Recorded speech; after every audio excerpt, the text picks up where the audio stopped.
Assalamualaikum warahmatullahi wabarakatuh. Alhamdulillah kita bertemu kembali dalam video pembelajaran kita kali ini. Nah, pada pertemuan ini kita akan membahas tentang bab 2 atau kita memasuki bab 2 dengan tema buku-buku berbicara. Nah, di bab 2 ini dimulai dengan kegiatan pertamanya yaitu mengubah petikan cerpen menjadi teks prosedur.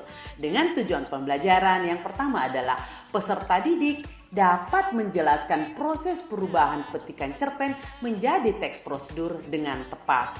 Jadi materi pokoknya di sini adalah teks prosedur, di mana teks prosedur itu bersembunyi di balik cerpen. Jadi siswa di sini dihimbau atau siswa di sini digiring. Setelah membaca cerpen, maka siswa di sini dapat menemukan ada sebuah prosedur di dalam cerpen tersebut. Nah, selanjutnya setelah guru membuka pelajaran, kemudian peserta didik diminta untuk membaca cerpen yang terdapat dalam buku siswa yang berjudul Tabu. Siswa diminta untuk membaca secara saksama agar siswa dapat menemukan sebuah teks prosedur di dalam teks cerpen tersebut. Kemudian diskusi berlangsung secara klasikal dipandu oleh guru. Nah, di sini dapat diketahui bahwa ternyata dalam cerpen yang berjudul Tabu terdapat sebuah teks prosedur di dalamnya. Kemudian selanjutnya tibalah kepada kegiatan inti di mana setiap kelompok membuat cerita pendek atau cerita atau teks cerita yang di dalamnya terdapat teks prosedur. Setelah selesai, maka setiap kelompok mempresentasikan hasil pekerjaan kelompok mereka masing-masing. Wacana akan membacakan arti dari cerita teks prosedur kami. Nama saya adalah Hana Kamila dari kelas 3. Saya Salwa Dalia. Dan nama saya Gadis Ahani. Hujan.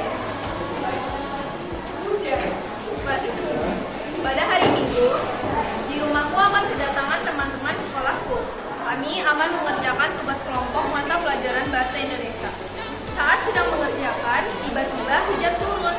Tidak hanya suara hujan, kami juga mendengar suara keroncongan dari perut salah satu teman kami. Kemudian, aku menawari mereka untuk makan. Apakah kalian lapar? Ayo kita membuat mie instan. Mereka mengangguk dan kami segera bergegas pergi ke dapur. Memasak mie instan sebenarnya adalah hal yang mudah. Bahkan pada bagian belakang bungkusnya terdapat petunjuk pembuatannya.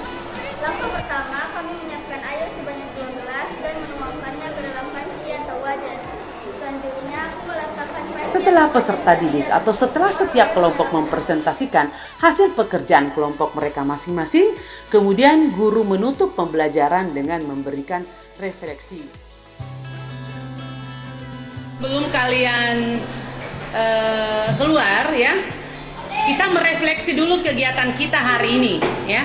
Jadi teks cerita yang kalian sudah susun, alhamdulillah sudah mulai bagus. Untuk tahap pemula kalian sudah luar biasa. Tepuk tangan buat semuanya. Ya. Untuk tahap pemula kalian sudah luar biasa. Selanjutnya kalian tinggal memperbaikinya di kemudian hari ya. Tinggal memperbaikinya, apanya yang diperbaiki, terutama pengembangan ceritanya. Jadi kesannya jangan sampai alat dan bahan atau cara membuatnya itu berurutan seperti teks prosedur. Ingat, kita dalam koridor teks cerita ya. Teks cerita yang di dalamnya terdapat sebenarnya teks prosedur. Ingat, teks cerita yang di dalamnya terdapat teks prosedur. Jadi kalian harus mengembangkan ceritanya. Jadi dari alat dan bahannya, dari cara membuatnya, kalian wajib mengembangkannya menjadi cerita yang menarik, yang tentunya ada kaitannya dengan tema yang kalian kembangkan, tema yang kalian tulis. Bisa dipahami? Ada pertanyaan sampai di sini? Ada pertanyaan sampai di sini? Kalau tidak ada pertanyaan, baik kita akhiri. Sekali lagi mengucapkan terima kasih atas presentasinya. Setiap kelompok sudah cukup bagus kecuali kelompok kata karena memang kelompoknya banyak yang tidak hadir. Tapi semuanya alhamdulillah cukup bagus. Terima kasih buat semuanya.